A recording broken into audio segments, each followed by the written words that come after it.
하나님 아버지 감사합니다. 주의 말씀을 삼가 듣고자 합니다. 성령께서 이 시간도 감화 감동하시옵소서. 진리의 말씀을 진리의 말씀답게 알아주시옵소서. 보아야 할 걸 보게 하옵소서. 들어야 할 걸 듣게 하옵소서. 깨달아야 할 걸 깨닫도록 인도하시옵소서.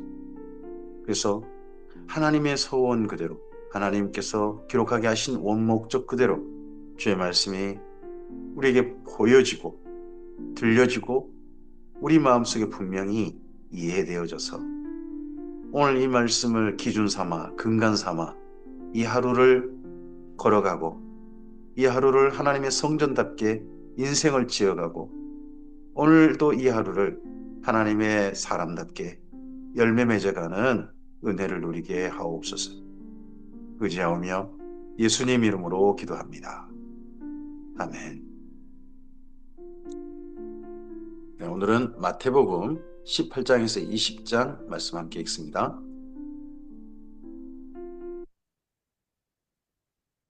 이제 마태복음에서 예수님께서 예루살렘으로 올라가는 길, 마지막 예루살렘 사역을 향한 그 걸음과 그리고 예루살렘 사역으로 나아갑니다. 두 번의 공생의 사역, 그리고 그 이후 이제 마지막 행보를 첫 출발을 하게 됩니다. 마태복음 18장입니다. 마태복음 18장은 여기 마태복음상 마지막 갈릴리 말씀입니다. 갈릴리에서 전하신 마지막 말씀. 갈릴리와 이제 헤어지시면서 하는 말씀인데 갈릴리를 향한 말씀이 아니라 제자들을 향한 말씀입니다. 그리고 마태복음 18장은 그 제자들을 향한 특히 주님의 교회를 향하신 말씀이라는 걸 염두에 두고 말씀을 읽으셨으면 좋겠습니다. 예루살렘으로 출발하시면서 모든 무리들에게 말씀하신 게 아니라 교회에게 말씀하고 계십니다. 그때 제자들이 예수께 나와 이르되 천국에서 누가 크니까 예수께서 한 어린아이를 불러 그들 가운데 세우시고 이르시되 진실로 너희에게 이르노니 너희가 돌이켜 어린아이들과 같이 되지 아니하면 결단코 천국에 들어가지 못하리라. 그러므로 누구든지 어린아이와 같이 자기를 낮추는 사람이 천국에서 큰 자니라. 천국으로 초대받은 사람들. 이 천국을 이 땅에서는 이 땅에 어쨌든지 이 땅에 모두가 천국일 수는 없겠습니다만은 예수님의 나라, 예수님의 사람으로 부름받은 사람들은 거기에 누가 자격이 있습니까? 어린이처럼 주님을 바라보는 사람입니다. 누구든지 내 이름으로 이런 어린아이 하나를 영접하면 나를 영접함이니 누구든지 나를 믿는 이 작은 자 중 하나를 실족하게 하면 차라리 연자맷돌이 그 목에 달려서 바다에 빠뜨려지는 것이 나으니라. 실족하게 하는 일이 있음으로 말미암아 세상에 아가 있도다. 실족하게 하는 일이 없을 수는 없으나 실족하게 하는 그 사람에게는 아가 있도다. 교회 안에서 제일 경계해야 될 일이 뭡니까? 작은 사람, 어떻게 보면 쓸모없는 사람, 아무것도 아닌 사람, 그런 사람에 대한 진정한 한 사람의 가치, 거기를 바라보는 겁니다. 그런 사람을 실족하게 하는 일, 큰 교회가 하지 않아야 될 일이라는 겁니다. 어린아이처럼 주님을 바라봐야 되고, 어린아이 같이 교회에서 쓸모없는 사람, 죄송합니다. 쓸모없다고 여겨지는 사람, 있으나 마나 하다고 생각되는 사람, 아직은 교회 일도 못하는 그런 사람이라고 생각되는 사람마저도 결코 실족하게 해서는 안 된다. 교회에 부탁하고 계십니다. 만일 내 손이나 내 발이 너를 범죄하게 하거든 찍어버리라. 이거 무슨 범죄입니까? 교회에 아무것도 아닌 사람, 어린아이 같은 사람을 실족하게 했다는 겁니다. 손과 발이. 장애인이나 전원자로 영생에 들어가는 것이 두 손과 두 발로 가지고 영원한 불에 던져지는 것이 나으니라. 만일 내 눈이 범죄하거든 떼어 내버리라. 눈이 어떻게 범죄한 겁니까? 우리 눈치 때문에 작은 어린아이 같은 사람이 실족하게 됐다는 겁니다. 그게 범죄입니다. 한 눈으로 영생에 들어가는 것이 두 눈을 가지고 지옥불에 던져지는 것보다 나으니라. 삼가 이 작은 자 중에 하나도 없인 여기지 말라. 너에게 말하노니 그들의 천사들이 하늘에 계신 내 아버지 얼굴을 항상 배우느니라. 교회는 작은 사람 한 사람, 아니, 교회 아무 도움이 안 돼. 심지어 도움이 안 되고, 아무 일도 못하고, 한 사람이라 할지라도 아끼는, 한 사람을 존중하는, 그 사람을 예수님 대하듯이 존중하는 그런 교회에 한다는 거죠. 너희 생각에는 어떠하냐? 만일 어떤 사람이 양 100마리가 있는데 그 중에 하나가 길을 잃으면 그 99마리를 산에 두고 가서 길 잃은 양을 찾지 않겠느냐? 진실로 너희에게 이르노니 만일 찾으면 길을 잃지 아니한 99마리도 99마리보다 이것을 더 기뻐하리라. 길을 잃어버렸다. 아예 나간다면 우리 공동체 안에 분명 사람. 여기 길을 잃었다는 것은 주님을 떠나는 거겠죠. 주님을 떠나는 거. 저는 요즘은 이 교회에서 저 교회로 옮기는 분들 많습니다. 이 교회에서 저 교회로 옮기는 분들은 그건 길 잃은 거 아닙니다. 저는 그렇게 생각합니다. 그리고 이 교회에 안 나오고 다른 교회에 가려고 생각한다. 그게 길 잃은 거겠습니까? 우리 교회를 떠나는 것이 실족하는 거겠습니까? 저는 그렇게 생각하지 않습니다. 여기 주님 말씀, 아예 주님을 떠나는 겁니다. 잘못된 길로 가버리는 겁니다. 근데 이런저런 결정을 가지고 분명히 자기 길을 가겠다고 하는 사람들은 어떻게 막을 수가 없죠. 하지만 우리의 눈치 때문에, 우리의 행동 때문에 누군가가 정말 큰 실망을 가지고 상처를 가지고 주님을 떠나게 된다. 교회가 그런 일은 결코 해서는 안 된다는 거죠. 이와 같이 이 작은 자 중에 하나라도 잃는 것은 하늘에 계신 내 아버지 뜻이 아니니라. 내 형제가 죄를 범하거든 가서 너와 그 사람과만 상대하여 공고하라. 만일 들으면 내가 내 형제를 얻는 것이요. 여기 범죄하는 사람, 교회 안에서 범죄한 사람이 있을 수 있죠. 첫 번째는 근데 이 범죄가 그대로 연결된다면 누군가를 실족하게 하는 사람, 계속해서 교회 안에 누군가에게 상처를 주는 사람, 그래서 이 사람 때문에 교회를 자꾸 떠나게 되는 사람, 만드는 사람, 그런 사람과도 그런 이야기로 연결할 수 있습니다. 만일 듣지 아니하거든 한두 사람을 데리고 가서 두세 증인의 입으로 말마다 확증하게 하라. 만일 그들의 말도 듣지 않거든 교회에게 말하고 교회 말도 듣지 않거든 이방인과 세리와 같이 여기라. 마지막 이방인과 세리와 같이 여기란 말은 출교입니다. 교회가 교회 공동체가 계속 교회 공동체답게 아름답게 걸어가는 길은 실족하게 하자는 겁니다. 지금 보면 어, 어린아이 맨 처음 거기 출발해서 여기까지 이야기가 됩니다. 우리 스스로 주님 앞에 어린아이처럼 주님을 바라봐야 됩니다. 어른처럼 이런 것 선입견 따져 주님 바라보게 되면 그는 더 이상 주님을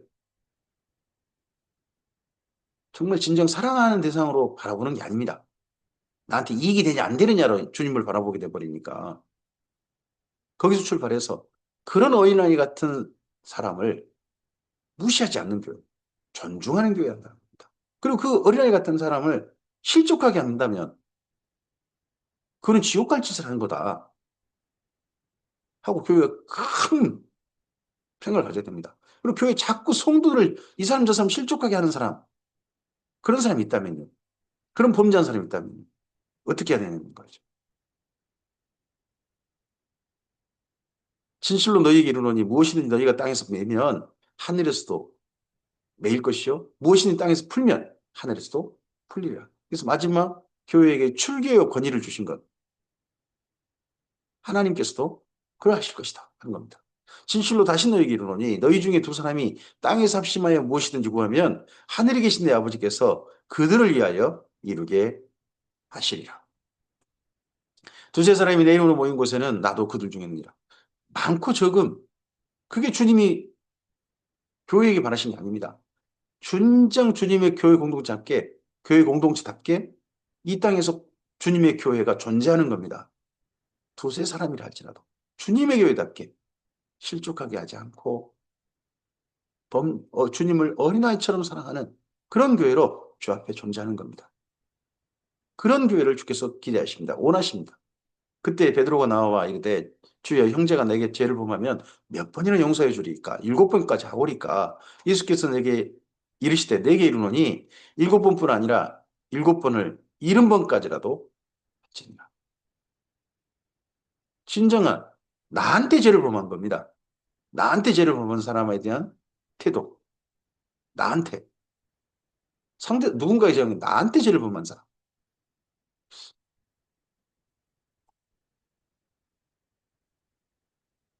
그러므로 천국은 그 종들과 결산하려 하던 어떤 임금 같으니 결산할 때 10,000달란트 빚진 자 하나를 데려오매 갚을 것이 없는지라 주인이 명하여 그 몸과 아내와 자식들과 모든 소유를 다 팔아 갚게 하라 하니 그 종이 엎드려 절하며 이르되 내게 참으소서 다 갚으리다 하거늘 그 종의 주인이 불쌍히 여겨 놓아보내며 그 빚을 탕감해 줬습니다. 우리는 다 갚을 수 없는 하나님께 갚을 수 없는 빚을 짊어진 사람들입니다.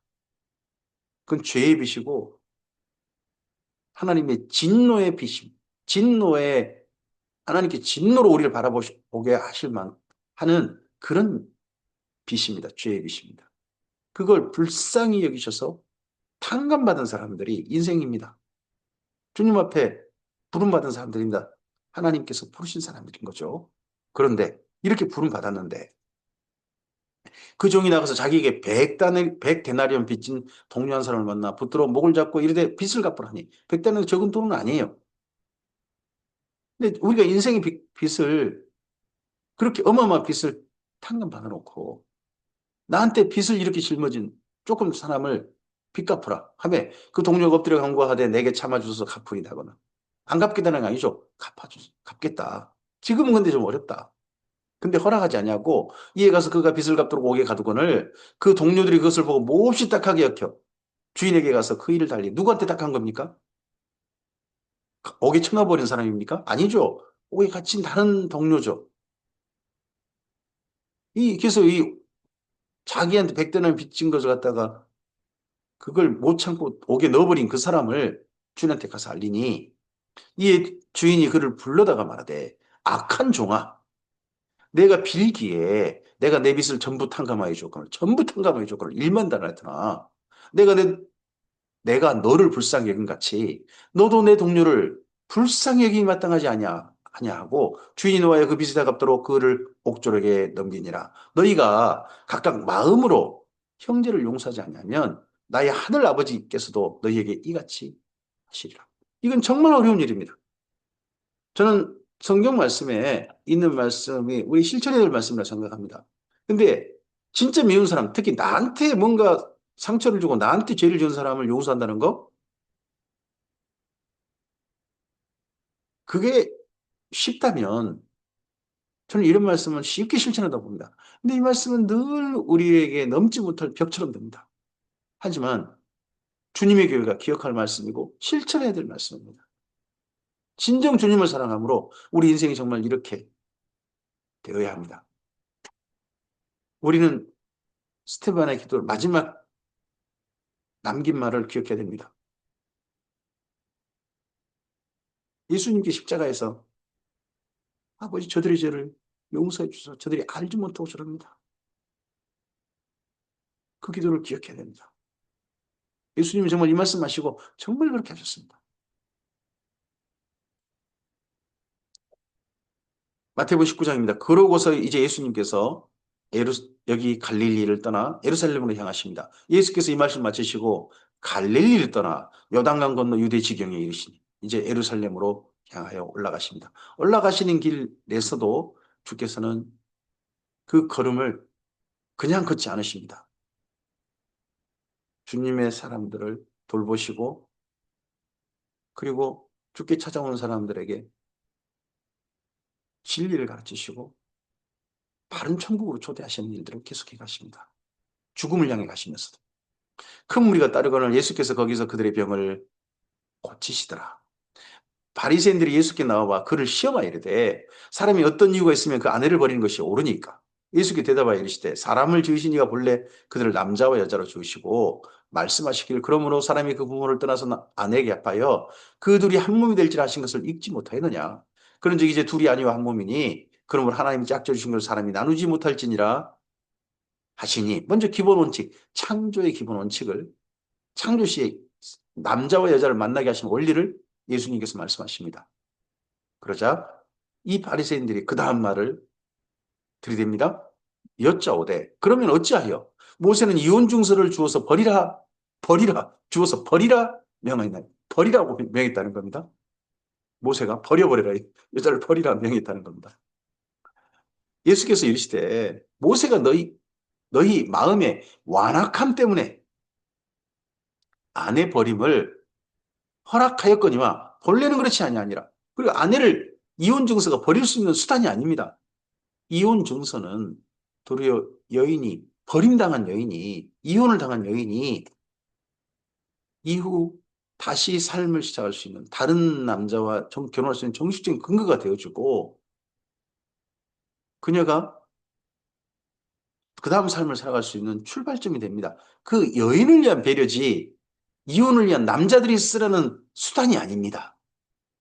우리가 자칫한 말씀을 어, 사실 상대편을 향한 말씀을 내가 정가의 보도처럼 휘두르고 나를 향한 말씀은 눈 감아버리고 그런 식의 행태를 할 수 있는데 이것도 남자들의 전형적인 여기 바리새인들이라는 남자들이 모세가 남긴 말을 여인들을 위해 남긴 말을 자기들이 이용해 먹는 그러면서 그걸 가지고 예수님께 와가지고 지금 어떻게 보면 예수님을 궁지에 몰아넣으려고 인용하는 그런 걸로 생각합니다. 원래는 그렇지 아니하니라 너희 완악한 마음 때문에 내가 너희에게 말하노니 누구든지 음행한 이후에 아내를 버리고 다른 데 장가드는 사람은 가늠함이니라. 제자들이 이르되 만일 사람이 아내에게 이같이 할진대 장가들지 않는 것이 좋겠나이다. 예수께서 이르시되 사람마다 이 말을 받지 못하고 오직 타고난 자라야 할지니라. 어머니의 태로부터 된 고자도 있고 사람이 만든 고자도 있고 천국을 위해 스스로 된 고자도 있도다. 이 말을 받을 만한 사람은 받을지어다. 어, 초기 교회에 나중에 사도 요한과 함께하는 순회 전도자라는 분들이 있습니다. 성경에 정식으로 순회 전도자는 표현은 없어요. 하지만 순회 전도자라고 하는 표현들이 이제 문서로 남겨지고 지금 우리까지 그들의 이야기가 있습니다. 요한복음에도 요한과 우리라는 사람들이 있고요. 요한일서에 우리가 있습니다. 우리. 요한일서가 우리라는 말로 가요. 그리고 그 우리라는 사람들을 파송하면서 사도 요한이 썼던 추천사가 요한 2서 3서가 됩니다. 근데 그 사람들이 누구냐? 그 순회 전도자는 예수님을 실제 만났던 사람들입니다. 예수님 말씀을 직접 들었던 사람이고 예수님과 스킨십이 있었던 사람들입니다. 자기들이 직접 듣던 말씀을 전하는 사람들입니다. 이 사람들이 그러니까 믿는 유대인들이 순회 전도단에 상당히 많은 수를 차지한 거죠. 그 우리.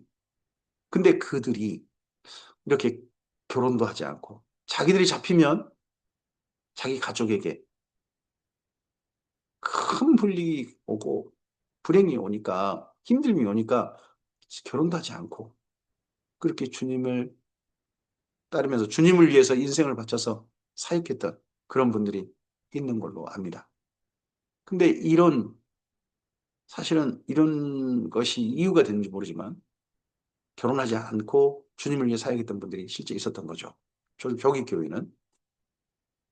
그때 사람들이 예수께서 안수하고 기도해 주심을 바라고 어린아이들을 데리고 오매 제자들이 꾸짖거늘 예수께서 이르시되 어린아이를 용납하고 내게 오는 것을 금하지 말라. 천국이 이런 사람의 것임이니라고. 앞서서도 18장에도 어린아이, 여기도 어린아이. 그들에게 안수하시고 거기를 떠나시니라. 점점 예루살렘을 향하시면서 그 어린아이들을 실제 챙기십니다. 어린아이들을. 제자들은 예수님 주변에 점점 어허 네가 왜 와? 점점 제자들 스스로 자기들이 뭐가 되는 거냐 한 생각이 듭니다. 왜요? 올라가면서 예수님께서 예루살렘을 가시면 이번에 메시아의 나라를 이루실 것이다. 그 메시아 나라를 이루시면 이제 우리는 저 사람들 아래로 쳐다보는 좀 윗사람들 개국공신 이런 게 될 것이다 하는 그런 생각에 사로잡혀 있는 것 같습니다. 예수님의 걸어가시는 이유와 예루살렘 가시는 이유와 제자들이 예수님을 예루살렘 따라가는 이유가 같지 않은 게 보입니다. 뭔가 지금 점점 동상이몽 그런 게 보입니다. 그러할 때 어떤 사람이 주께 와서 이르되 선생님이여 내가 무슨 선한 일을 하여야 영생을 얻으리까? 예수께서 이르시되 어찌하여 선한 일을 내게 묻느냐? 선한 일은 한 분이시니라. 내가 생명에 들어가려면 계명들을 지키라. 그럼 선한 일이 뭡니까? 계명입니다. 계명을 지키는 겁니다. 계명이 뭡니까? 율법입니다. 하나님께 제사를 바치는 율법이 있고 이웃들을 향한 선한 일을 하라는 계명들이 있습니다. 사람들을 향한 계명이 있습니다. 그 계명들을 지켜라. 이르되 어느 계명이 옵니까? 예수께서 이르시되 살인하지 마라, 간음하지 마라, 도둑질하지 마라, 거짓 증언하지 말라, 내 부모를 공경하라, 내 이웃을 내 자신같이 사랑하라 하신 것이냐? 사람들 향한 계명입니다. 무엇입니까? 십계명으로 요약되지 않습니까? 그 청년이 이르되 이 모든 것을 내가 지켰사온데 아직도 무엇이 부족하리이까? 이 모든 것 지켰다는 거예요, 자기는. 근데 지킴의 이유가 뭡니까? 지킴의 이유. 예수님이 지킴의 이유를 따지십니다. 예수께서 이르시되 내가 온전하고 잘진데 가서 내 소유를 팔아 가난한 자들에게 주라. 그리하면 하늘에서 보화가 있으리라. 그리고 와서 나를 따르라. 너를 위해서 살인하지 않고, 너를 위해서 간음하지 말고, 너를 위해서 도둑질 말고, 너를 위해서 거짓 증언하지 말고, 너를 위해서 내 부모를 공경하고, 이런 일 하지 말고, 너를 위했던 모든 것들은 이웃에게 다 주어버리고, 예수님께서 그 청년에게 다른 바리새인들에게 예수님께서 거절하신 듯 하셨는데, 이 청년이 이렇게 말씀하십니다. 와서 나를 따르라. 초기 교회에 그래서 이런 예수님 말씀을 기억하고 자기가 재산을 다 교회 공동체에 내드려서 교회 공동체가 먹고 사는데 쓰도록 특히 예루살렘 교회가 그렇게 하고 예수님을 따랐던 일이 있습니다. 대표적인 누굽니까? 와서 나를 따라 했던 그 말씀을 따랐던 분이 바나바 아닙니까? 바나바. 그 청년이 재물이 많으므로 이 말씀을 듣고 근심하여 갑니다. 이 청년은 근심하여 가버렸습니다. 근데 바나바는 예수님께 드리고 정말 다 드리고 주님을 따라갔습니다. 그가 드린 거 예배당 짓고 그런 거 아니었습니다. 예루살렘 교회가 먹고 사는데 다 쓰였습니다. 예수께서 제자들에게 이르시되 내가 진실로 내게 이르노니 부자는 천국에 들어가기가 어려우니라. 다시 너희에게 말하노니 낙타가 바늘기로 들어가는 것이 부자가 하나님의 나라로 들어가는 것보다 쉬우니라 하시니 제자들이 듣고 몹시 놀라 이르되 그러면 누가 구원을 얻을 수 있으리까? 부자가 천국에 못 들어가나요? 왜요? 그 부를 나를 위해서 놓지를 못하죠. 가지고 있는 것들을 주님을 따르는 데 사용하는 게 아니라 나를 위한 도구로 부를 계속 붙잡고 있습니다. 그러다 보면 이 부를 그대로 유지하는 수단으로 주님을 믿게 됩니다. 주님을 믿는 이유도 내가 이 부를 유지하는 자칫하면 그럴 수 있다는 겁니다. 부자들은 어렵다는 거지 아예 안 된다는 말은 아닙니다. 예수께서 그들을 보시며 이르시되 사람으로서는 할 수 없으나 하나님으로서는 다 하실 수 있느니라. 아브라함이 부자 아니었습니까? 밑에 일하는 종들이 318명? 그렇게 된 사람 아니었어요? 어마어마한 부자 아닙니까? 에스라 느헤미야 부자입니다. 바나바 예루살렘에 자기는 원래 구브로 출신이지만 예루살렘에 밭이 있을 정도로 큰 부자입니다. 근데 그런 사람들 전부 다 주님을 따랐고 기꺼이 주께서 주님의 나라로 부르신 사람들 아니겠습니까? 부자도 다 못하는 거 아닙니다. 부자도 할 수 있습니다. 하지만 어렵다는 겁니다. 그 부가 주님을 대신해 버리니까. 주님을 따르는 데 도리어 파괴되고 주님을 믿는 이유도 이런저런 계명을 지키는 이유도 결국 자기 부를 유지하는 수단으로서 신앙을 사용할 수 있습니다. 이에 베드로가 대답하여 이르되 보소서 우리가 모든 것을 버리고 주를 따라 싸운데 그런즉 우리가 무엇을 얻으리까? 예수께서 이르시되 내가 진실로 너희에게 이르노니 세상이 새롭게 되어 인자가 자기 영광의 보좌에 앉을 때에 나를 따르는 너희도 12보좌에 앉아 이스라엘 12지파를 심판하리라. 또 내 이름을 위하여 집이나 형제나 자매나 부모나 자식이나 전토를 벌인 자마다 여러 배를 받고 또 영생을 상속하리라. 여기 믿는 유대인들에게 지금 한 이야기입니다. 믿는 유대인들이 대부분 어떤 일들입니까? 예수님을 믿는다는 것 때문에 가족으로부터 버림당했습니다. 함께 살던 공동체로부터 버림당했습니다. 재산도 몰수당하고 감옥에도 갇혔습니다. 그런 일을 겪었습니다. 출교당했습니다. 주님의 이름을 위해서. 그런 일을 영생을 상속할 것이다. 그러나 먼저 된 자로서 나중되고 나중된 자로서 먼저 될 자가 많으니라. 그 당시에 나중된 자로서 정말 이 사람이라면 천국에 들어갈 만한 사람이다.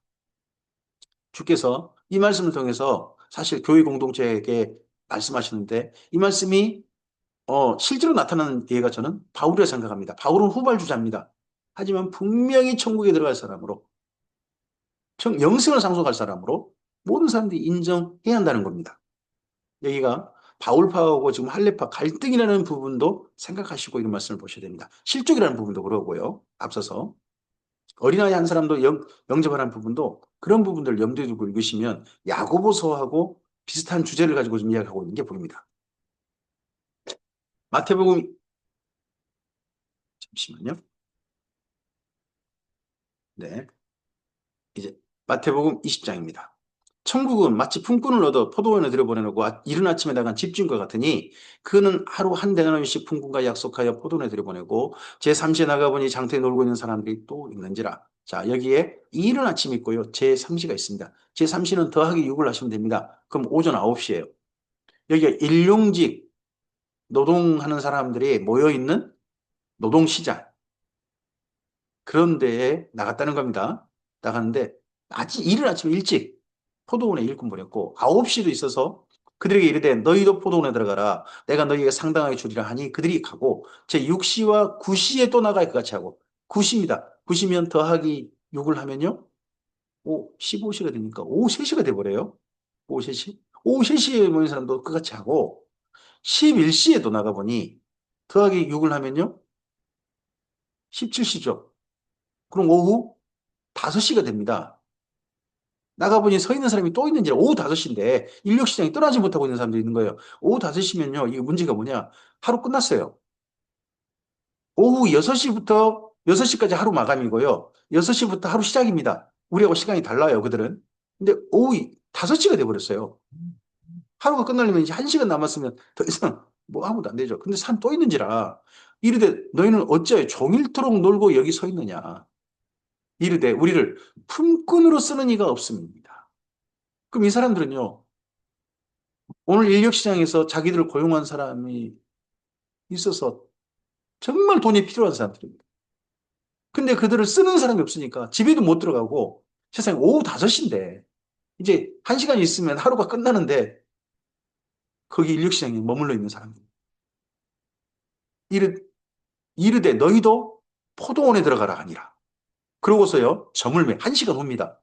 포도원 주인이 청지기에게 이르되 품꾼들을 불러 나중 원자로부터 시작하여 먼저 원자까지 싹쓸 주라.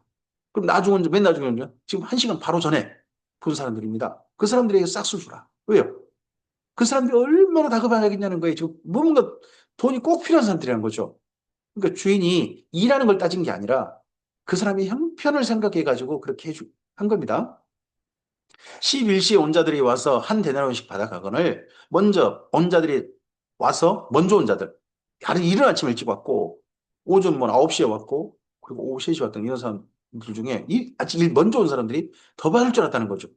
아니 일도 안 한 사람이 1시간에 무슨 일을 했겠습니까? 이렇게 받으니까 그들도 한 데나리온씩 받은지 똑같이 받으니까 받은 후 집주인을 원망하여 이르되 나중은 이 사람들은 1시간밖에 일하지 아니하였거늘 그들을 종일 수고하며 더위를 견딘 우리와 같게 하였나이다.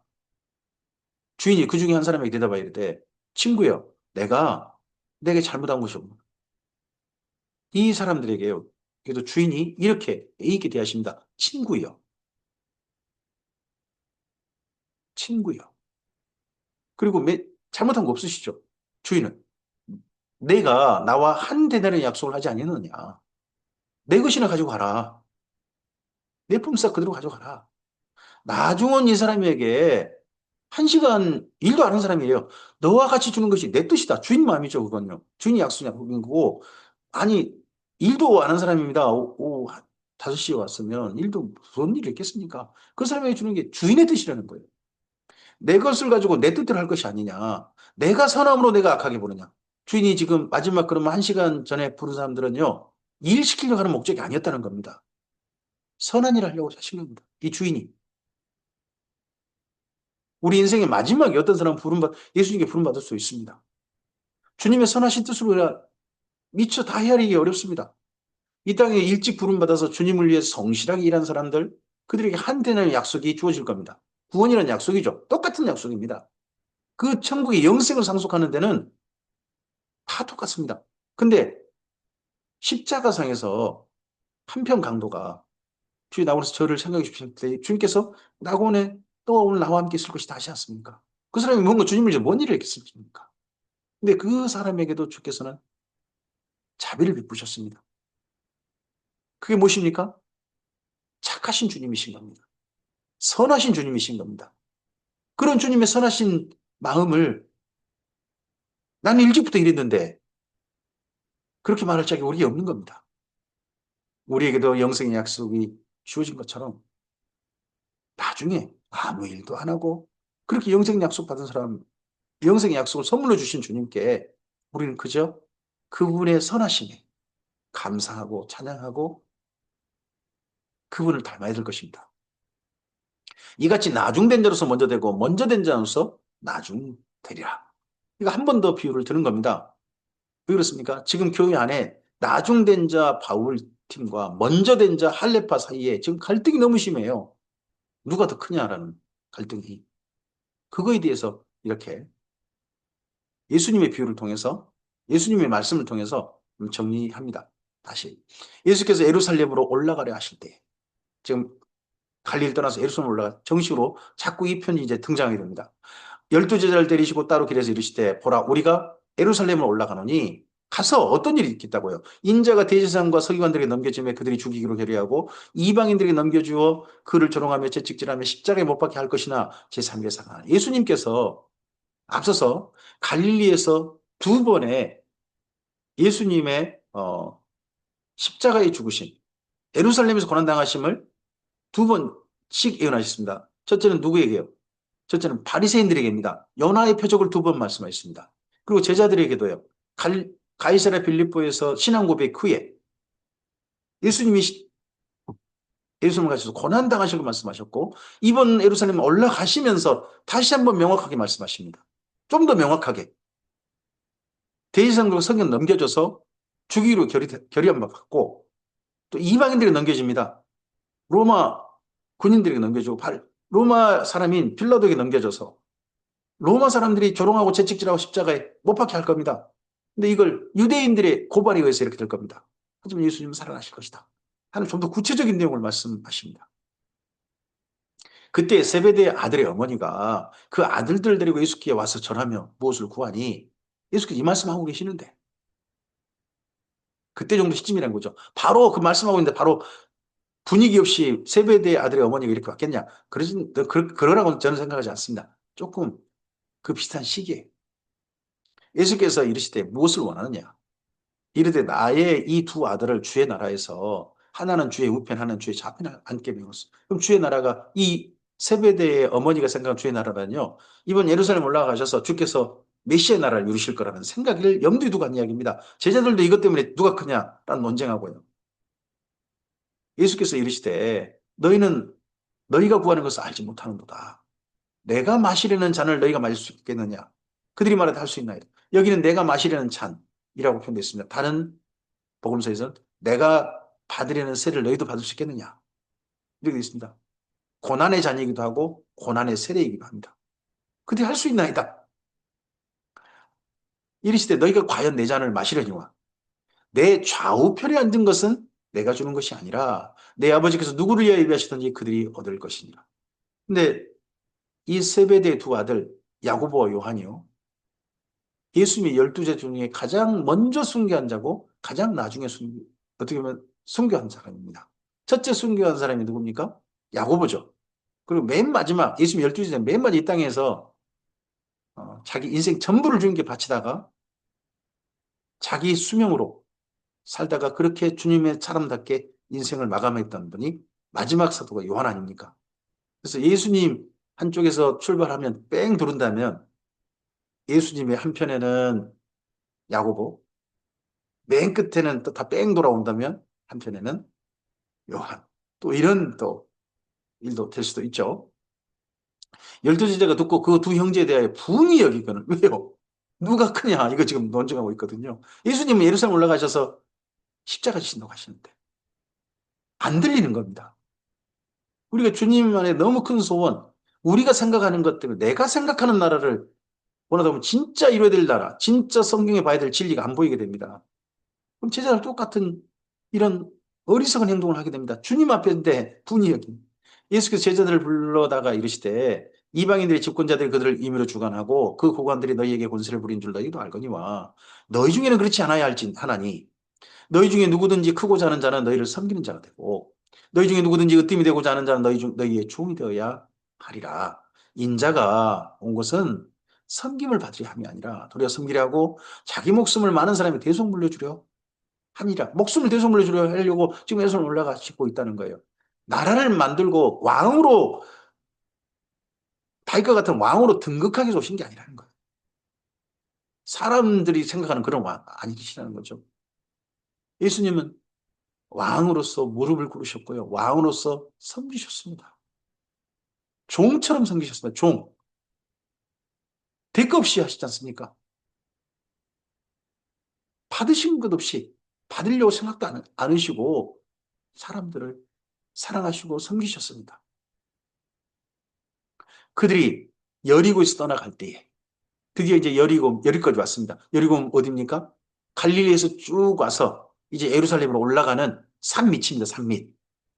해발 마이너스 200m라고 그러죠. 그 해발 800m 높이에 되는 예루살렘을 향해 올라가는 그 여정이 시작됩니다. 보통 이때 정도가 새벽 일찍이라고 합니다. 새벽 일찍. 그래야 하루 만에 예루살렘 갈 수 있어서 새벽 일찍 여리고에서 떠나려고 한다는 겁니다. 큰 무리가 예수를 따르더라. 맹인 두 사람이 길가에 앉았다가 예수께서 지나가신다 함을 듣고 소리질러 이르되 주여 우리를 불쌍히 여기소서 다윗의 자손이여 하니 무리가 꾸짖어 잠잠하라 하되 더욱 소리질러 이르되 주여 우리를 불쌍히 여기소서 다윗의 자손이여 하는지라. 여긴 제자들이 꾸짖었단 말은 없습니다. 무리가 꾸짖었다.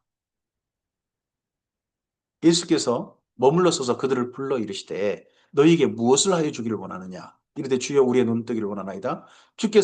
예수께서 불쌍히 여기사 그들의 눈을 만지시니 곧 보게 되어 그들이 예수를 따르니라. 이들은 예수님을 눈을 뜨고 난 다음에 자기 가족에게 돌아가는 그러지 않고 예수를 따랐습니다. 이 중에 한 사람 이름은 우리 성경에 기록되어 있습니다. 바르디메오, 바디메오. 이 중에 바디메오입니다. 마지막 예루살렘으로 향하신 여정 가운데 예수님과 함께 동행한 사람입니다. 근데 한 사람 예수님께서 너는 나를 따르라 했다 한 사람은 예수님을 따르지 않았습니다. 부자 청년입니다. 앞서서 부자 청년과 여기 예수님 올라가시는 길에 예수님을 따랐던 눈뜬 두 사람, 그 중에 한 사람 바디메오가 서로 대조되어 있습니다. 십자가를 향해 지러 올라가신 예수님, 내 생각과 달리, 내 기대와 달리 그렇게 하신 예수님을 나는 따르시겠습니까? 이 두 사람의 행보를 통해서 부자 청년과 이 바르디메오 두 사람의 행보를 통해서 다시 한번 우리 삶을 생각해 보게 합니다. 오늘 여기까지 말씀입니다. 이 말씀들이 다시 한번 우리의 삶을 예루살렘을 향해 올라가시는 그 걸음이 십자가를 지러 올라가시는 그 걸음이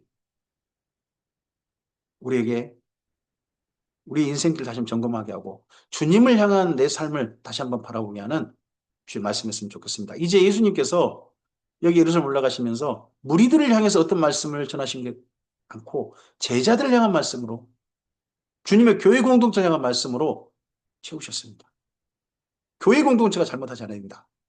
교회 공동체가 어린아이 한 사람 같은 사람처럼 주님을 바라봐야 되고 그런 사람은 주님을 따라야 된다. 그리고 그런 사람을 결코 무시하지 말고 존중하는 사람이 되고 서로 실족하게 하는 사람들이 아니라 서로를 돌보는 사람들, 서로를 용서해 줄 줄 아는 사람들. 교회가 지금 바울파 할례파 사이에 서로 용서가 안 되고 있는 그런 일들이 벌어지고 있는데 그런 것들도 용서할 줄 아는 공동체 된다 하는 예수님의 말씀으로 마태 사도는 교회 공동체를 향해서 이제 우리는 예루살렘을 가는 건 죽으러 가는 거다. 영문 밖으로 우리가 예수님이 짊어진 십자가를 지고 그분을 따르자 하는 말씀으로 쓰고 있음을 기억해야 됩니다. 우리가 인생을 삽니다. 하지만 결국은 죽음을 향해 걸어갑니다. 예수님이 가셨던 것처럼 우리가 예루살렘을 향해 가는 겁니다. 죽는데, 예수님처럼 죽는데 영생은 주어집니다. 이 말씀들을 기억하고 우리의 걸음 오늘 주님과 선한 동행하는 예수님의 인도하심의 말씀을 받았으면 좋겠습니다. 다음 주 월요일부터 목요일까지 생명나무 교회에서 생명나무 성경 강좌가 있습니다. 이 성경 강좌에 뭐 오시는 분들, 그리고 또 줌으로 참석하시는 분들, 그런 분들에게 기회가 열립니다. 주님의 선하신 은혜에 또 함께 해 주셨으면 감사하겠습니다. 그리고 제가 말씀 전하는 이 성경 일도 가는 게 다음 주 아, 월요일 아침에는 가능하나, 그 다음 화수목은 성경 일독이 어려움을, 여기 참 제가 계속 참여하다 보니까 어려움을 미리 말씀드립니다. 네, 오늘도 주님께서 인도해 주시는 선한 하루 누리시기 바랍니다. 감사합니다.